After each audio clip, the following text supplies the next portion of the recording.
So we got something pretty cool today. I want to show you guys real quick what I'll be painting. There are a couple bomb casings. These things are pretty big. They weigh about 22 pounds. They've already been capped and everything at the top. Had a customer that has a customer that is using these for their business office. So I have already prepped everything. Going over prep just real quick. Red Scotch-Brite everything, and then I took 320 and I DA'd the crap out of this stuff. Got everything off, and yeah, and just really went over it. Anything I was able to get out of it, I sanded out. You know, there was a bunch of chip and paint and the powder coating that's on this thing. I was afraid I would have to prime it afterwards, but this powder coat that's on this is really tough stuff. So if you're always, or if you're ever wondering if you could paint over powder coating, the answer is yes, but you got to sand it really well. Get anything out like runs, or these things had a couple runs in them, so sand any of that stuff out. And then as long as you finish it with 320, I don't go, if I can just sand it and seal it, I don't go underneath 320. I don't even do 220 or anything like that, because 320 is like the bottom grit you can, the hardest grit you can do, and then seal it and get away with. So as long as you seal it 320 and on a DA, if you block it 320, you're going to have some issues with sand scratches. So always 320 on a DA, then 400 it, and then you can seal it, no issues whatsoever, and then just clean the crap out of it and use a really good sealer. The sealer that I use has adhesion promoter built into it, so it's really nice for that. We're not doing anything crazy on these. We're just going to be shooting them with black sealer, black paint, and probably putting 2 or 3 coats of clear on these things, because all they want them to be is black. So we're gonna get to shooting this stuff. We're gonna put some black sealer. I've already got some of my gun here. And then yeah, everything's already tacked off.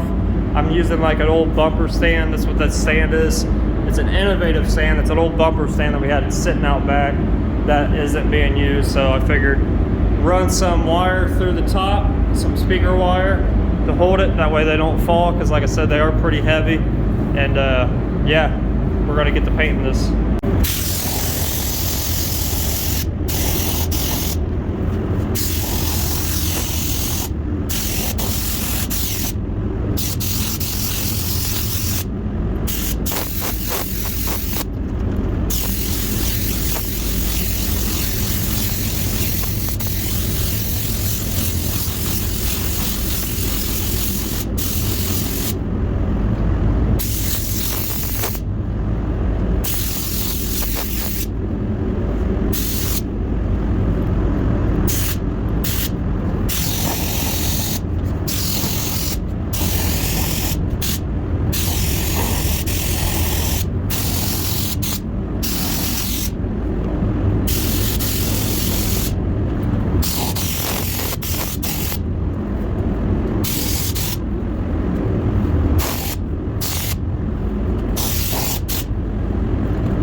Alright, so I just got done doing some sealer. As you see, it's still wet, still flashing off. I've never really painted anything like this, especially with an area that's really tight inside of there. It's kind of hard to get paint inside there, so I normally do anything that has a tight space. I'll kind of give you guys some tips here. I always get inside the space that's really tight first and try my hardest to cover everything. Make sure it's all covered. You don't want anything showing through. You want it all pretty much just like this, all covered with whatever color sealer you're using. Make sure it's not see-through. Sealer is meant to be put on with one coat and coverage on the first coat. So you gotta be really, really careful with where you put it, and make sure you're overlapping right. Make sure there's no dry overspray everywhere. But it's pretty tricky to get in tight spaces sometimes. So that's what I do. I go through the tight space first, and then I immediately go back over around that tight space. That way everything's nice and wet, and you just gotta be really careful not to run anything in those situations. So just take your time. Allow yourself, maybe you need a light or something to see, just to be able to get in there, but you can tell that everything is nice and covered because I immediately went back over it out on the outside with this gap right here. It allowed the overspray to go in there and hit that type of stuff. So I always make sure it's a little bit extra wet inside those areas, just because you know when you go on the outside that dry overspray is going to hit it and it needs to melt into it. So that's just a little trick that I've learned over the years of painting really tiny small spaces. So everything looks really good. I'm going to let this flash off for about 6 minutes, turn the heat up a little bit, and then all we're doing is regular black right out of the can. If you're wondering what I'm using all House of Color. It's going to be KD 3001 for the sealer, and then it's just jet black right out of the can, 2-to-1 mixture. And then we're going to use the UC 21 clear, like I said, 2 or 3 coats. It might take 3 because like these little areas that are really hard to get to, it might take a 3rd coat just to get it to look uniform on that clear. So I want to go mix some paint, come back in, start putting base on it.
Got done putting 3 coats of black on, as you saw, just jet black. Make sure your overlap is good, make sure everything's covered. Took a flashlight to it in the dark, everything's covered. So now we're moving on to clear coating.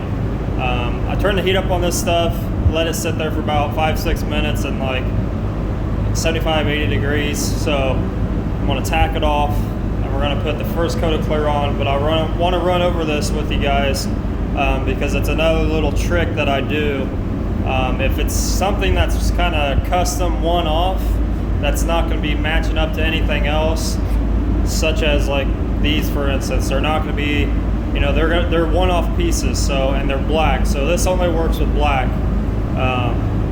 What I do on my first coat of clear, because 9 times out of 10 when I'm done base coating, I don't have any base coat left over at all.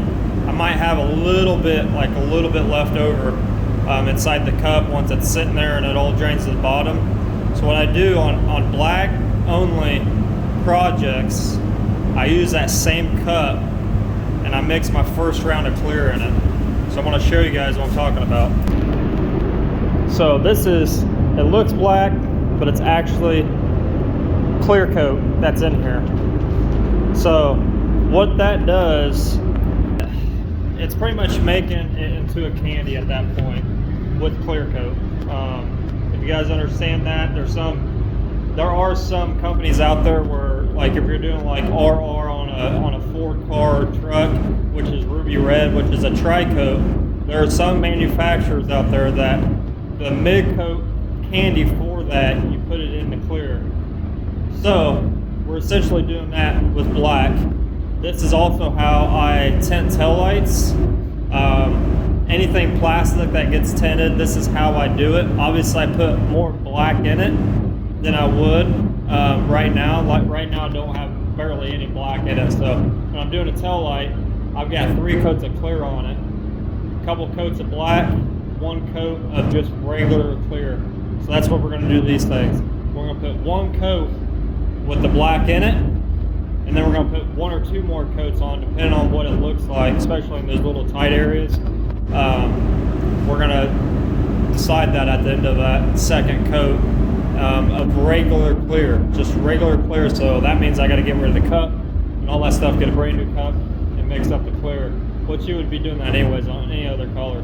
But I just want to run over that with you real quick because it kind of, I've painted a few overall cars black like this, and you know, when you're doing a tail light or anything like that, you can tell as well what it looks like. It just gives it that, almost that chrome black look to it, because you're amplifying that base coat with that black in there and that clear together, and it just, it like magnifies it. So when you're out, or if it's like standing near something and it's reflecting off of it, it gives it that chrome look. So a lot of people don't understand how I do it, because you can definitely tell if it's near something that's just regular black base coat and cleared with a regular clear, you can definitely tell the difference. So it's pretty cool, a little effect that, you know, I learned over the years. So yeah, write that down, jot that down if you ever want to try it, but it has to be with solvent base coat. You cannot do this with water. You're going to mess up your whole project. If you try water, that's not going to mix well with clear or anything like that. But that's common sense. So you should already know that if you've been painting for a while. So yeah, solvent base coat you can do this with. You can do it with any color really. I mean, it don't have to be just black. I've never tried really any other color. It's just, I stick to the black because I've done a lot of tinting tail lights, side marker lights, third brake lights. So it's just that same method, just in a diluted form from that. So I'm going to get the first coat on there. We're going to let it sit, put regular clear in it, do the second coat.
Ready for the regular clear on it. Came out really nice. What I do is I usually touch an area that is not on the surface to make sure clear is ready to be tacked up, and if it's really tacky or stringy, it's pretty close to be ready to put on your next coat. That's just something I do. You know, usually you can tell a lot of guys like to sit and wait on a timer, but I don't really trust that. I always like to touch like a non-painted surface to see how tacky it is. I ended up going with another really quick coat around it rather than just one. Had some clear left in my gun, so I just kind of evened it all out really well. So let it sit for a little bit longer, since it does technically have 2 coats or 1.5 coats, whatever you want to call it, on here. So it's pretty much ready to be sprayed with the next coat. So I'm gonna put you guys back on the time lapse.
So I did baked it.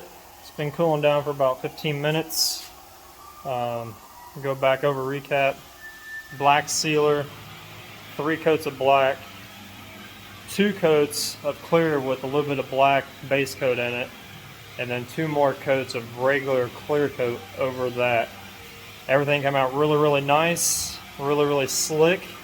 I think this customer is going to be really, really happy. So that's pretty much it for this video, guys. It's a little bit of a short one, but I just want to show you guys this because it was something that was really unique and something I don't get to do every day. So I thought that was really, really cool to show you guys. So I appreciate it. Make sure if you're not subscribed, subscribe, because there's a lot of you that are not, that are watching but aren't subscribed. So go ahead and subscribe.